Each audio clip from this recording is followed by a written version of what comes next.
하나님 말씀 시편 114편입니다. 우리 1절에서 마지막 절 8절까지 말씀을 함께 나누도록 합니다. 마이크가 소리가 좀 많이 바뀌었는데요. 이게 뭔지 모르겠네. 소리가 다 바뀐 것 같아요. 시편 114편 우리 1절에서 8절 마지막 절까지 우리 교독에서 읽도록 하겠습니다. 1절입니다. 이스라엘이 애굽에서 나오며 야곱의 집안이 어느가 다른 민족에게서 나올 때에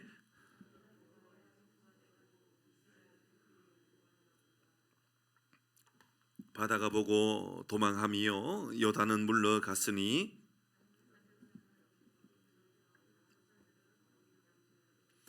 바다야 네가 도망하면 어찌함이며 요단아 네가 물러가면 어찌함인가.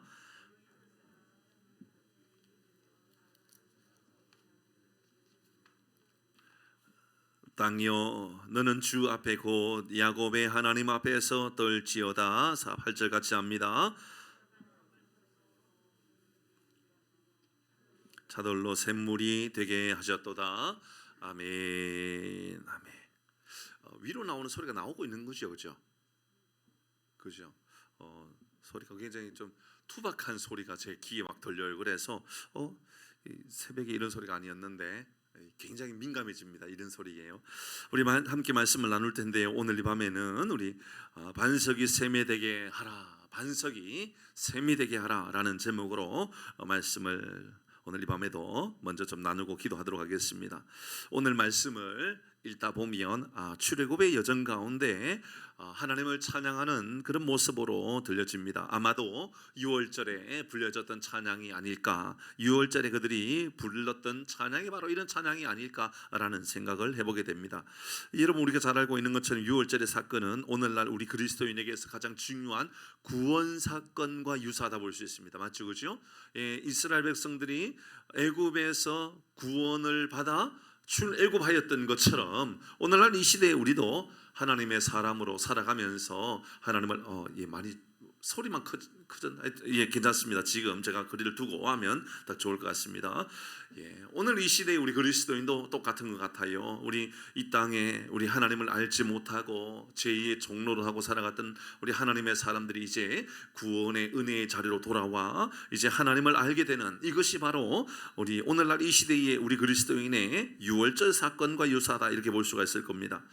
여러분 잘 기억하셔야 됩니다. 기독교 신앙을 가졌다라는 것은 근본적으로 우리가 독생자 예수 그리스도가 이 땅에 우리에게 오심으로 말미암아 이제 애굽의 종로로 하였던 우리의 모든 인생의 삶이 이제 하나님 나라의 백성으로 옮겨졌다라고 하는 이런 가치관을 가진 것이 바로 기독교의 신앙의 근본이 되는 겁니다.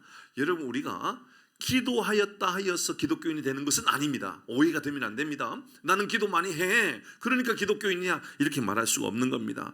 여러분, 내가 성경을 많이 읽어, 성경에 똑똑해, 성경에 지혜가 많아, 이러면 이것이 근본적으로 내가 기독교인인가? 라고 하는 질문과는 좀 별개의 문제가 있습니다. 여러분, 기독교인이 아니어도 성경 많이 읽고요, 기독교가 아니어도 기도를 많이 하는 사람들도 있기 때문에 그렇습니다. 기도하는 것, 이것만 가지고, 말씀을 읽는 것, 이것만 가지고 나의 구원의 문제가 해결되었다, 이렇게 보면 안 된다는 겁니다. 이해하셨죠? 그렇죠? 진짜 기독교인인가 아닌가는 6월절 사건을 내 사건으로 여기고 있는가, 여기에 두어야 한다는 겁니다. 내가 예수 믿고 하나님의 백성이 되어서 이제 내 모든 죄의 문제를 예수님이 해결해 주셨다, 이것을 믿고 살아가는 것이 바로 구원의 문제인 겁니다. 그래서 말씀을 읽고 실천하는 것, 이것이 바로 하나님의 구원의 사건이 이루어졌기 때문에 나타나는 실천의 모습이, 결과의 모습이 되어야 한다라는 것이죠. 그런 의미에서 6월절이라고 하는 것, 영어로 패스오버 아닙니까? 패스오버. 이건 넘어간 겁니다. 넘어간 것. 그렇습니다. 새로운 삶으로 넘어간 것이 그리스도인이 된 겁니다. 이전에 우리의 삶이 아니라 다른 새로운 삶을 살겠다라고 하는 믿음의 고백. 그래서 많은 목회자들이 지난번에도 말씀드렸던 것처럼 기독교라고 하는 것은 종교적인 가치관을 가지고 접근해서는 절대로 복음의 역사를 경험할 수 없다, 이렇게 여깁니다. 종교적인 가치관으로 받는 것이 아니고요, 기독교는 생명이다, 이렇게 봐야 됩니다. 생명, 영원한 생명이다. 하나님께서 우리에게 주신 영원한 생명이 있는 것이 바로 기독교의 삶이라는 것이지요. 오늘 그리스도인이 되었다라고 할 때에 그리스도인은 이제 어떤 삶을 살게 되는가? 말씀드렸던 것처럼 패스오버는 이루어진 겁니다. 하나님의 사람이 되었습니다. 이제 나는 예수를 믿고 내 모든 죄의 문제는 주님께서 해결해 주었습니다. 그러니 이제 우리는 어떻게 살아가야 하는가를 오늘 본문의 말씀을 통하여 우리에게 주시는 교훈의 메시지가 있다라는 거예요. 이것을 적용할 수 있는 말씀이 있다라는 겁니다. 첫 번째 1절입니다. 같이 읽어봅니다. 1절 시작. 이스라엘이 애굽에서 나오며 야곱의 집안이 언어가 다른 민족에게서 나올 때에 이런 말씀을 보면 이스라엘이 애굽에서 나왔다. 근데 야곱의 집안이 언어가 다른 민족에게서 나올 때에 이런 무엇이 바뀌어졌습니까? 말이 바뀐 겁니다. 그렇습니다. 언어가 바뀌었다라는 겁니다. 이런 그렇습니다. 여러분 출애굽이 가장 먼저 우리에게 알려주는 것은 이제 애굽의 언어가 아니라 하나님께서 말씀하셨던 이스라엘의 언어를 가지고 히브리 민족의 언어를 가지고 살아가야 한다. 너희들은 이제 종의 삶을 살아갔던 그 언어가 아니라 하나님 나라의 백성의 언어를 가지고 살아가야 한다라는 것을 가르쳐 주고 있는 것이지요.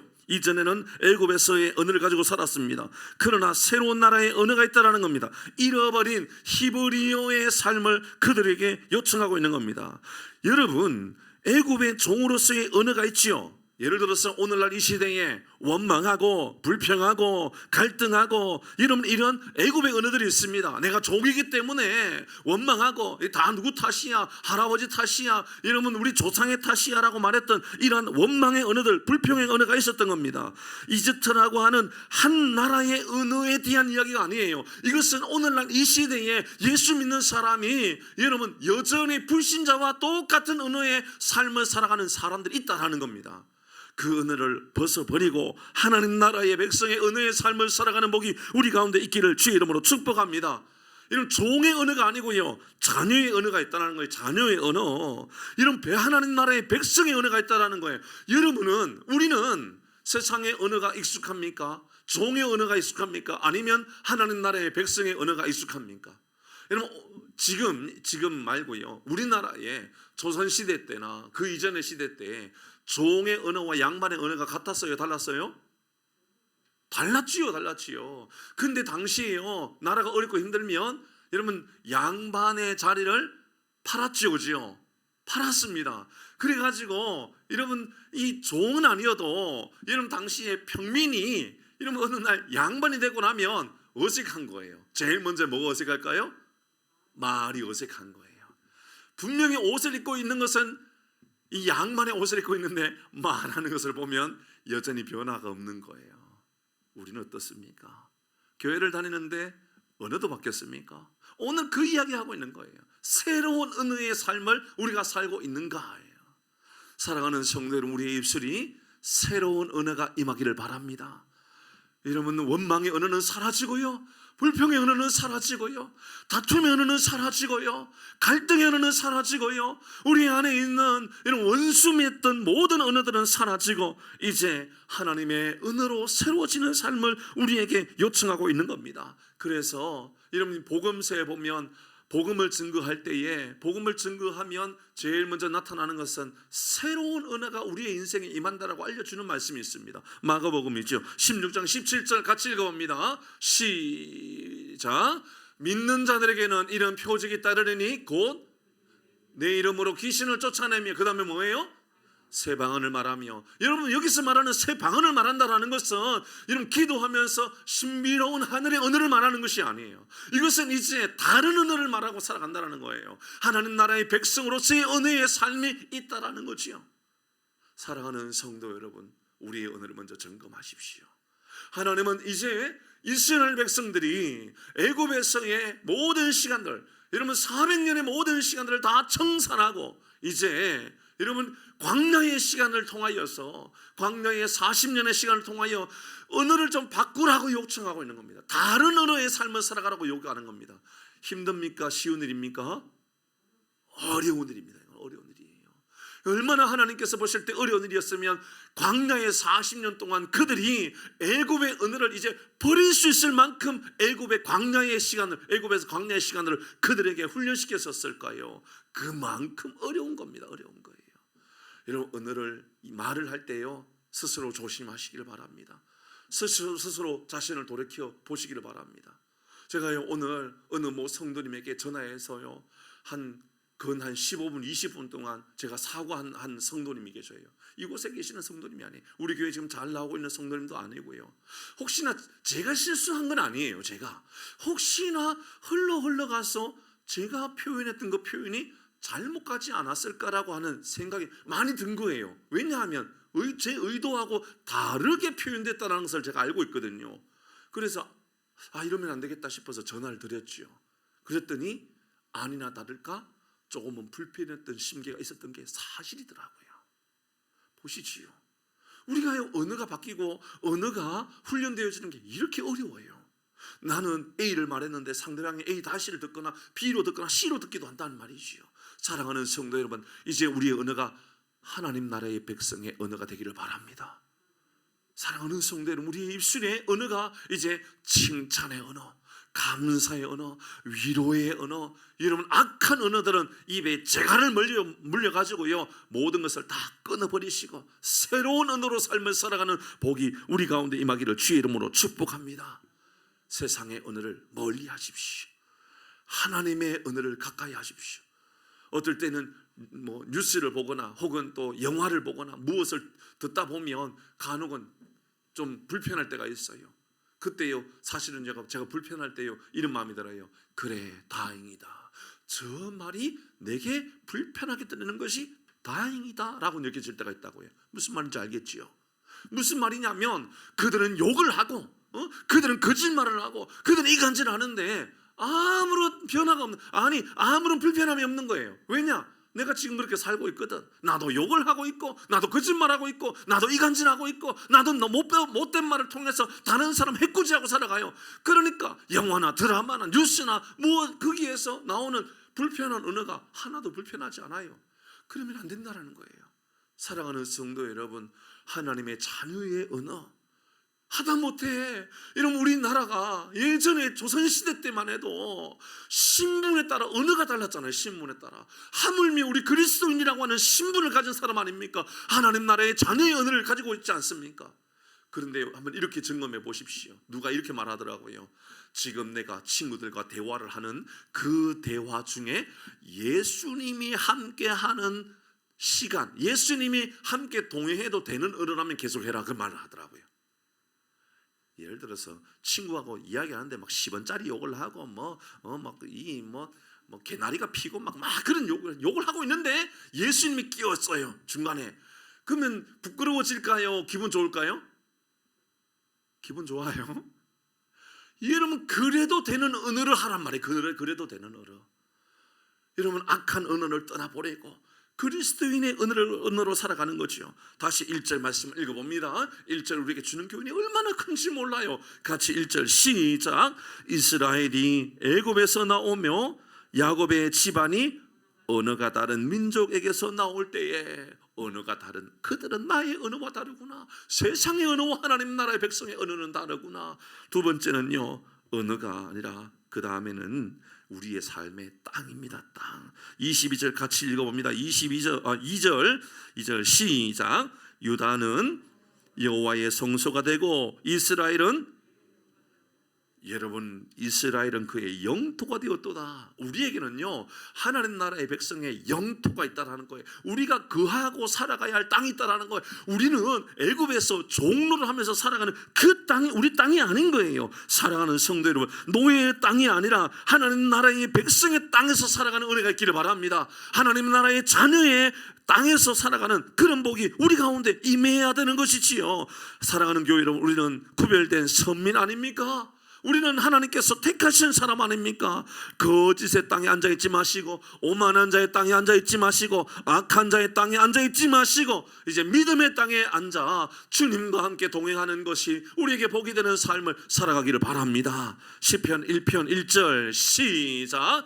복 있는 사람은 악인의 꾀를 따르지 아니하며 죄인들의 길에 서지 아니하며 오만한 자의 자리에 앉지 아니하고 보세요. 우리는요 아무데나 앉아있고 아무데나 따라다니는 사람이 되면 안 된다라는 것이요. 복 있는 사람은요 아무 곳에나 앉아있고 교만한 자리에 함께 앉아서 그들과 함께 희희닥거리면서 그렇게 지낼 수 있는 사람이 아니라고 이야기하고 있는 겁니다. 출애굽기 3장 5절의 말씀을 보면 하나님이 이르시되 이리로 가까이 오지 말라. 여러분 모세를 부르실 때 하나님 말씀하십니다. 네가 선 곳은 거룩한 땅이니 내 발에서 신을 벗어라. 왜 거룩할까요? 하나님이 계시기 때문에 그래요. 하나님이 계신 땅이기 때문에 거룩한 땅이고 그곳에서 네 신을 벗어라. 이제는 네가 저 애굽에서 종로를 하고 살아갔지 않았느냐. 그런데 그 땅에서 네가 일어나 이제 하나님 나라의 백성의 땅에서 네가 살게 될 거야. 내가 있는 땅에서 네가 살게 되는 거야 말씀하고 있습니다. 사랑하는 성도 여러분, 이제 우리는 여러분 대한민국 하나님에서 살고 있지만 하나님의 나라의 땅에서 살아가는 복이 우리 가운데 임한 줄 믿으시기를 바랍니다.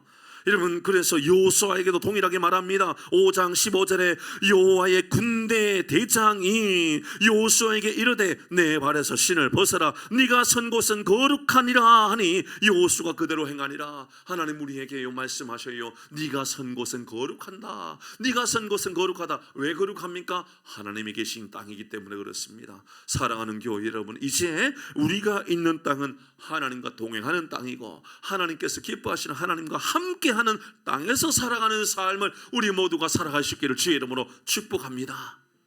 여러분 이것은 물리적인 땅을 말하는 것도 아니겠죠. 이것도 여러분 이것도요 중요한 것은 하나님이 계신 땅이냐 아니냐예요. 여러분의 가정이 하나님이 다스리시는 땅이 되기를 바랍니다. 여러분의 가정이 돈이 다스리거나 여러분의 가정이 건강이 다스리거나 여러분의 가정에 세상의 명예와 권력이 다스리거나 거짓이 다스리거나 악한 영이 여러분의 가정을 다스리지 아니하고 하나님이 다스리시는 땅이 되어서 여러분의 가정이 거룩한 땅이 되기를 바랍니다. 우리 교회도 마찬가지입니다. 여러분 우리가 찬양하고 있기 때문에 기도하고 있기 때문에 여러분 우리가 말씀을 듣고 있기 때문에 거룩하다 말하지 마십시다. 이곳에 하나님이 주인이시기 때문에 주권이 오직 주님께 있기 때문에 우리 풍산교회의 주인은 하나님이십니다. 우리 하나님의 성전에 모여 있는 것입니다. 내가 있는 그곳은 거룩한 곳이 되는 것이죠. 내가 거룩하니 너희도 거룩해라. 새로운 땅에서 삶을 살아가라. 사랑하는 교회 여러분, 이제 우리가 유월절을 맞이하는 마음, 그러니까는 구원받은 하나님의 백성의 마음을 가지는 사람이라면 첫 번째 말 바꿔라. 두 번째 땅을 바꿔라. 땅 거하여 있는 그 땅이 하나님이 계시는 땅으로 만들어가라. 이런 믿음으로 고백하여서 우리에게 이 은혜가 충만하기를 주의 이름으로 축복합니다. 여러분 세 번째 말씀은요, 그러한 삶을 살아갈 때 우리를 어떻게 변화시키시는가 말씀합니다. 3절과 4절 같이 읽습니다. 3절 4절 시작. 바다가 보고 도망하며 요단은 물러갔으니 산들은 숫양들 같이 뛰놀며 작은 산들은 어린 양들 같이 뛰었도다. 이러면 3절의 말씀을 보니까 바다가 보고 도망하며 요단은 물러갔으니 뭘 이야기하지요? 홍해. 야, 우리 집사님 통찰력 있으시네요. 맞습니다. 여러분 여기서 말씀하고 있는 여기에서 바다가 보고 도망했다. 의인하시죠, 그죠? 여러분 자연을 사람처럼 표현했습니다. 그래서 물이 도망갔다라고 이야기합니다. 물이 도망갔다. 이스라엘 백성들이 임하였을 때 물이 도망갔다라고 이야기해요. 큰 물도 도망갔고 여러분 요단 물도 도망갔다 그래요. 사랑하는 성도 여러분, 여러분이 거하는 곳마다 악한 영들이 물러가기를 바랍니다. 도망가기를 바랍니다. 떠나가기를 바랍니다. 여러분 그게 복인 거예요. 그게 복. 예수 믿는 사람은 뭡니까? 기도 잘한다. 기도 잘해야 돼요. 기도 잘했으면 좋겠어요.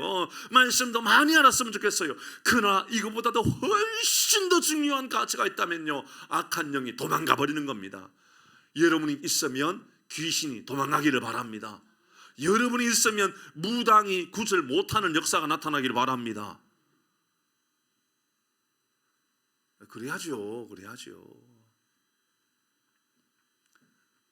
예전에 그 이야기 했잖아요. 제가 결혼하고 나서 너무 제가 못된 짓도 많이 하고, 못된 짓 많이 했다고 제가 이상한 짓 하고 살았다 그 말이 아니에요. 오해하면 안 됩니다. 제가 바람 피우고 살지도 않았고요. 나쁜 짓 그런 거 아니에요. 그냥 제가 남편으로서의 역할을 잘 못하고 살아갈 때가 있었단 말이에요. 뭐냐면 저는 제가 배운 대로만 행한다고 사역은 오직 목숨을 걸고 해야 된다, 가정도 중요하지 않다. 그래서 저는 사역을 할 때는 1박 2일 사역을 많이 했거든요. 아침에 나가면 12시 이전에는 들어오지 않았었어요. 집사람이 즐거웠을까요? 괴로웠을까요? 즐거웠나요? 얼마나 힘들었으면 저하고 못 살겠다 그랬다니까요. 못 살겠다고. 그러니까 제가 뭘 말을 해도요, 좋게 들릴까요? 나쁘게 들릴까요? 경험해 보셨어요? 어떻게 그걸 잘하세요? 저희 아내가 볼 때는 제가 뭘 해도 은혜로 안 보이고 뭘 해도 좋은 것으로 안 보이는 거예요. 그러니까 어느 날 제가 밥 안 줘, 그 말 아직도 기억나요. 이게 아마 제 마음 안에는 오래 갈 것 같아요. 밥 안 줘, 그 말은 밥 달란 말이잖아요, 그죠? 근데 내가 언제 밥을 안 준다 그랬나 이렇게 들린다니까요, 그 말이. 그러니까 저희 집사람이 제가 밥 안 줘 그랬는데 내가 언제 밥을 안 준다 그랬어요? 다 그렇게 이야기하더라고요. 왜 그럴까요?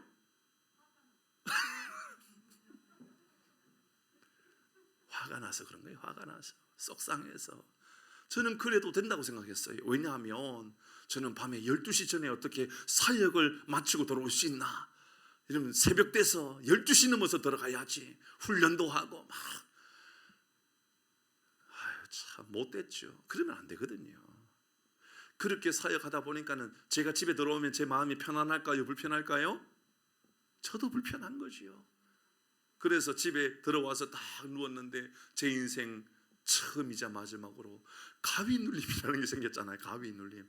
처음으로 제 인생에 이 덩치에 말이죠, 가위가 막 눌려지더라고요. 막 악한 영이 저를 확 누르는데 제 속으로 저희 집사람이 나를 누른 줄 알았어요. 근데 집사람이 누른 게 아니고 마귀가 눌렀어요. 마귀가. 그때 제가 이렇게 외쳤다고요. 내가 예수의 이름으로 명하는 악한 영아 떠나갈지어다. 떠나갔어요? 안 떠나갔어요? 안 떠나갔다고요. 제가 그때 마음에 이런 마음이 들었다고요. 야, 안 떠나가는구나. 내가 예수 믿는데 안 떠나가는구나, 이놈이. 내가 예수의 이름으로 명하노니 악한 영은 떠나갈지어다. 안 떠나가더라고요. 2번 했는데도 안 떠나가요. 안 떠나가요. 야, 어떡하나. 그래서 제가 속으로 이런 마음이 들었어요. 그래도 사람이 삼세판이라 그랬는데 한 번 더 해봐야지. 그러면서 예전에 사람들이 말만 하면 안 되고 행동으로 옮겨야 된다. 예수의 이름으로 명하노니 악한 영은 떠나가고 오른팔은 들려질지어다. 그러니까 오른팔이 쑥 들려지더라고요. 그리고 나서 이제 가위 눌림이 풀려졌어요. 여러분, 우리의 삶에요, 관계로 말미암아, 말로 말미암아 인생에 있었던 모든 두려움의 홍해가 물러가기를 바랍니다. 물러가야 돼요. 물러가야 돼요. 요단도 물러가고 홍해도 물러가고 우리 안에 있는 두려움, 홍해라고 하는 두려움 있잖아요. 홍해라고 하는 그 큰 홍해가 앞에 있는데 앞으로 가려고 하니 물에 빠져 다 수장되어 죽을 것 같고, 뒤로 돌아가려고 하니 애굽의 군사들이 나를 죽여버릴 것 같고, 옆으로 가려고 하니 산이 막혀 있고 앞으로도 못 가고 뒤로도 못 가고 진퇴양난이에요. 여러분, 그때 하나님은 하나님을 바라보도록, 우리 하늘의 하나님을 바라보도록 하십니다. 하나님을 바라보니까 하나님께서 두려움을 물러가게 하셔요. 홍해를 갈라놓으셔서 오늘 본문의 말씀처럼 이런 바다를 물러가게 하시고 요단을 물러가게 하시고, 그리고 물러간 그 바다가 내가 다 건너가고 나니까 애굽의 군사들 그곳에다 다 수장시켜 버리셔요. 수장시켜 버려요. 사랑하는 교회 여러분, 우리의 인생에 이런 모든 두려움들, 염려들, 근심들, 하나님 앞에 나오지 못하게 하는 모든 악한 것들이 영원히 물러가기를 주의 이름으로 축복합니다.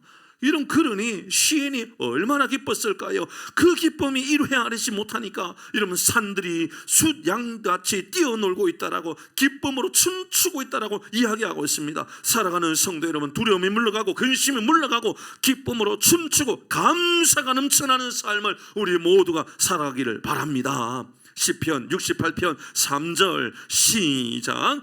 의인은 기뻐하고 여호와 앞에서 뛰놀며 기뻐하고 즐거워할지어다. 의인은요, 기뻐하고요, 하나님 앞에 뛰놀며 기뻐하고 즐거워하고요. 살아가는 성도 여러분, 이제 우리 인생 안에 있는 언어가 바뀌어지고 땅이 바뀌어지고 행동이 바뀌어지고 두려움은 물러감으로 말미암아 기뻐 춤추며 넘치는 감사로 살아가는 복이 우리 가운데 임하기를 주의 이름으로 축복합니다.